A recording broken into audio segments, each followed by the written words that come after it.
என்னன்னா இப்போ எங்கே போகிறோன்னா ஃபஸ்ட்டு டியூக்கு கொண்டு போய் ஷோரூமில் விட்டுட்டு அதுக்கப்புறம் ஜிடிஏ கொண்டு போய் ஷோரூமில் விடணும். எதுக்குன்னு பார்த்தா டியூக்கில் வந்து எல்லாமே மாற்ற வேண்டியது இருக்குது. சஸ்பென்சர் மாற்றணும், ஃபோர்க்கு மாற்றணும், ரேடியேட்டர் மாற்ற வேண்டியது இருக்குது, லாக் செட் மாற்ற வேண்டியது இருக்குது, அது போக டயர் ரப்பர் அது இதுன்னு மாற்ற வேண்டியது நிறையா இருக்குது. பையன் நான் இப்போ தான் கொண்டு போய் விட்டு பேட்ரி இதாகிடுச்சின்னு சொல்லிட்டு வேறு பேட்ரி வந்து இன்னொரு ஜிடிலேருந்து கழட்டி நான் கொண்டு போய் கொடுத்துட்டு வந்தேன். ஆனால் அவனுக்கு என்ன பண்ணானுங்கன்னா அதில் ஏதோ ஸ்க்ரூ வச்சு லாக் பண்ணிட்டாங்க. ஸ்க்ரூ வச்சு லாக் பண்ணி அந்த நட் போடுற ஒரு ஹோல் மாதிரி இருக்கும், அது வந்து இதாகிடுச்சு. ஆனால் இப்போ இன்னொரு பிரச்சனை என்னென்னா அது என்னன்னே தெரியாமல் நான் கொண்டு போய் விட போகிறேன்.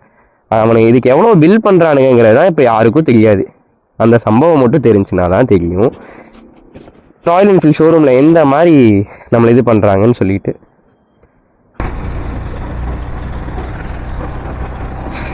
ரொம்ப முள்ளு ரிவர்ஸ்ல சுத்தம் நினைக்கிறேன்டா ஆகாஷ். நீ பாருங்கம்மா 2 முள்ளு எங்க இருக்கு நீங்க பாரு. எம்மா என்னதுடா இது,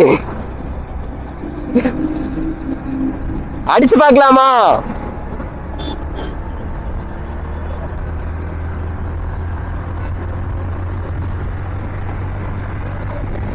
விட்டு விட்டு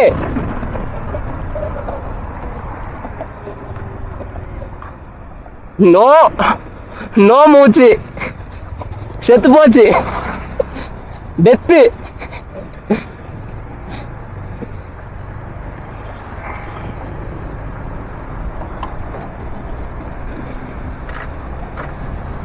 என்னடா கிடிகிடின்னு சத்தலாம் வருது, ஏதோ சத்தலாம் வருதுடா.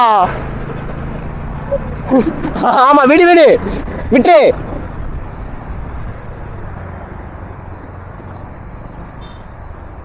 ஐயோ வேணாம் வேணாம், டோ பண்ணு.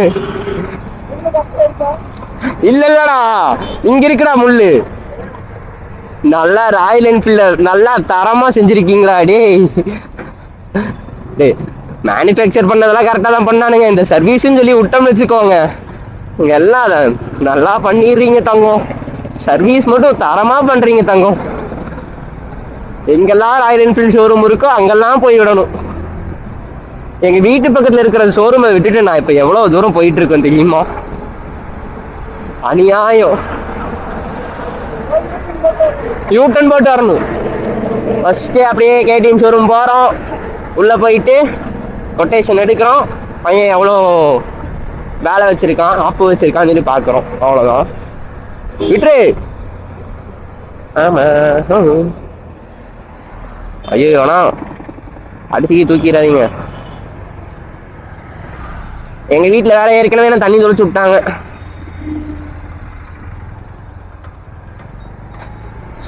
அந்த அக்கா மேல விட்டுருப்பான்னு நினைச்சாங்க, அதான் எல்லாம் கப்பல் கருமண்டா. யாரா இவன் கம்பிக்குள்ள நிறுத்துற நிறுத்துற நிறுத்துற.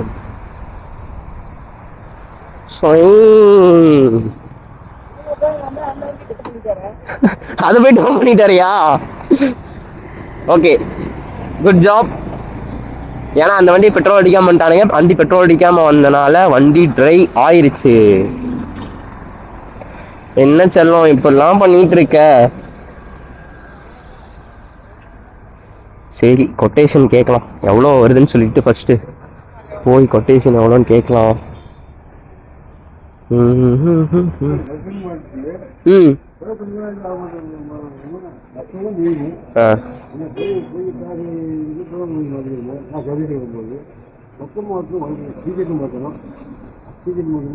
புரியல. எல்லாமே மாற்றணும். கீ செட்டு, சஸ்பென்சரு, ரேடியேட்டரு, ஃபோர்க்கு, ஹேண்டில் பாரு.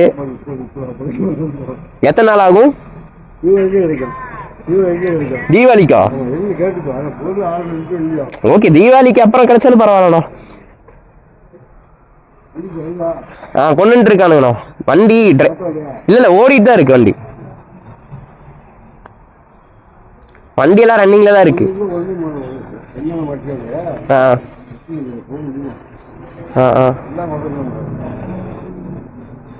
இல்லை கொட்டேஷன் எவ்வளோன்னு சொல்லி கேட்க சொன்னாங்க. அதான் அவங்க வண்டி பார்த்ததுக்கப்புறம் சொல்கிறேங்கிறாங்க. ம்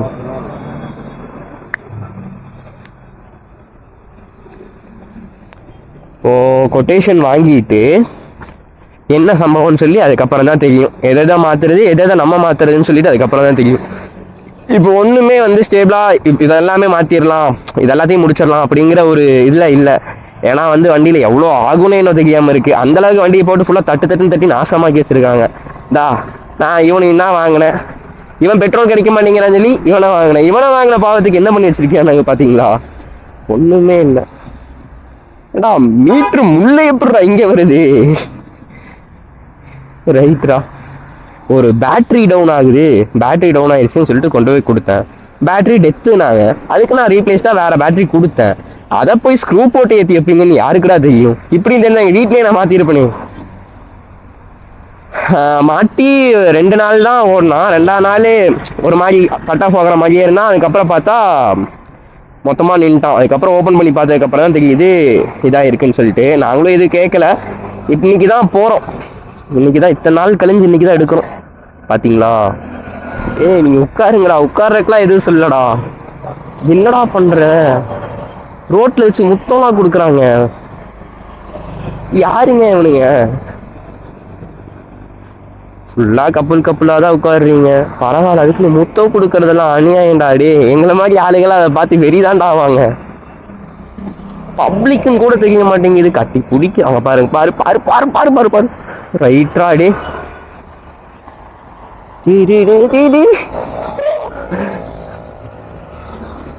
என்னடா நடக்குது? விட்டா இங்கேயே ஃபர்ஸ்ட் நைட்டு முடிச்சிருவானுங்களாட்டு. சூப்பர்ரா. இந்த வேலை வீடியோவை எடுத்து போட்டா நீ ஏன்டா அதை பார்க்குற, உனக்கு ஏன்டா ஈடுதுங்கிறீங்க. சரி,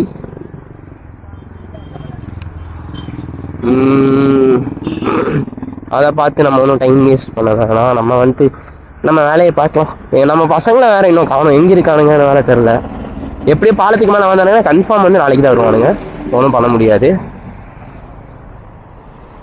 அதான் ரைட்டு.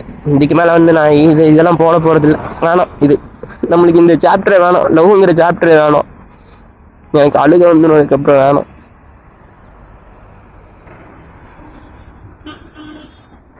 அவ்வளோதான், வந்துட்டானுங்க. இந்தாச்சு, இங்கேயே போடு.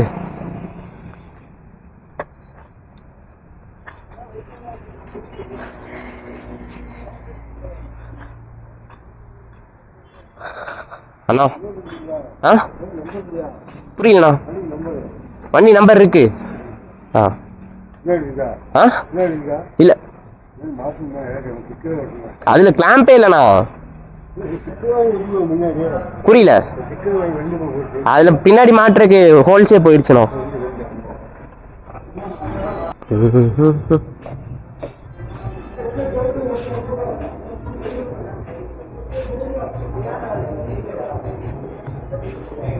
அண்ணா, வண்டி கொண்டு வந்தாச்சு.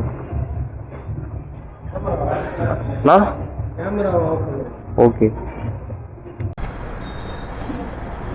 அவ்வளோதான். கொட்டேஷன் கேட்டாச்சு. கொட்டேஷன் கேட்டதுக்கே 58,000 சம்திங் சொல்லியிருக்காங்க. ஏன்னா டீ ஸ்டெம்பு, ஃபோர்க்கு, ரேடியேட்ரு எல்லாமே போச்சு. கிளச் லீவரு, பிரேக் லீவரு, எல்லா லிவரும் போச்சு. ஒன்றுமே இல்லை வண்டியில். சொல்ல போனால் வெறும் இன்ஜின் மட்டும்தான் இருக்குது. அதுவும் என்னெல்லாம் ஒன்றும் தெரியல. அதனால் அவனை விட்டுருக்கு. நீ டேங்க்கெல்லாம் கழட்டி ரீபெயிண்ட் பண்ணுறதுக்கெல்லாம் கொடுக்க வேண்டியது இருக்குது. ரீபெயிண்ட் பண்ண கொடுக்கணும், டென்ட் எடுக்கணும், எல்லாமே பண்ண வேண்டியது இருக்குது. அதுக்குள்ளே இவனை கொண்டே விட்டுட்டு வந்துடலாம் தான் பார்த்தோம். இங்கே பாருங்கள், இன்னுமே அவன் இதாக மாட்டேங்கிறான். அப்படியே தான் இருக்கான். ஜோப்புக்கு தான் சாவியும் இருக்குது. அப்படியே தான் இருக்கான். என்ன பண்ணுறது? வாங்கினதுலேருந்து நான் இப்போ வரைக்கும் 5,000 கிலோமீட்டர்ஸாக ஓட்டியிருக்கேன். அதுக்குள்ளே எப்போ பார்த்தாலும் பேட்ரி ரிலே. இதுக்கு ரிலே வந்து ரீப்ளேஸும் பண்ணியாச்சு. பண்ணதுக்கப்புறமும் இவ்வளோ பிரச்சனை வந்துருந்துச்சுன்னா நான் என்ன தான் பண்ணுறது? கடவுள் தேடி எனக்கு மட்டும் கொடுப்பாரோ என்னன்னே தெரிலங்க.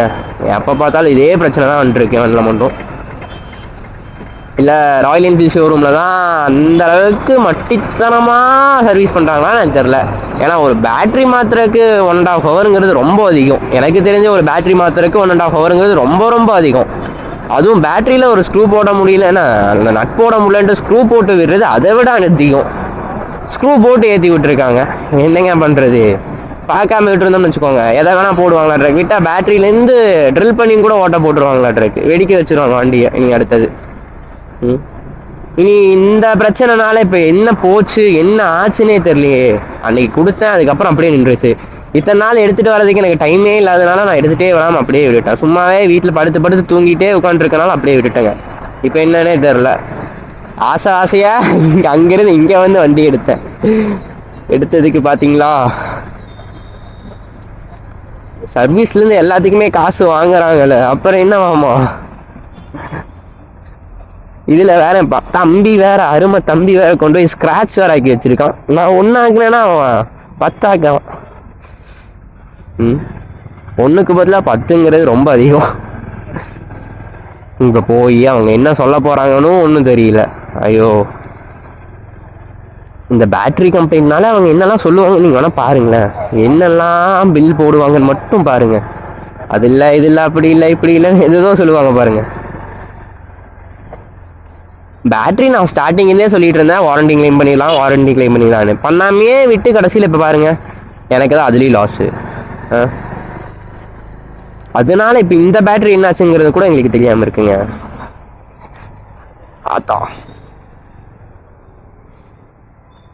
அவ்வளோதான். ஷோ வந்தாச்சு, சர்வீஸ்க்கு வந்தாச்சு.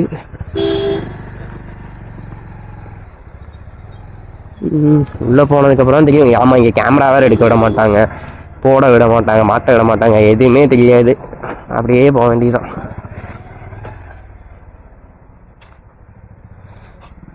அங்கேயே ஓரமாக போடு. அவ்வளோதான். அங்கே போயிட்டு என்ன சொல்கிறாங்கங்கிறத அதுக்கப்புறம் பார்க்கலாம். இருறா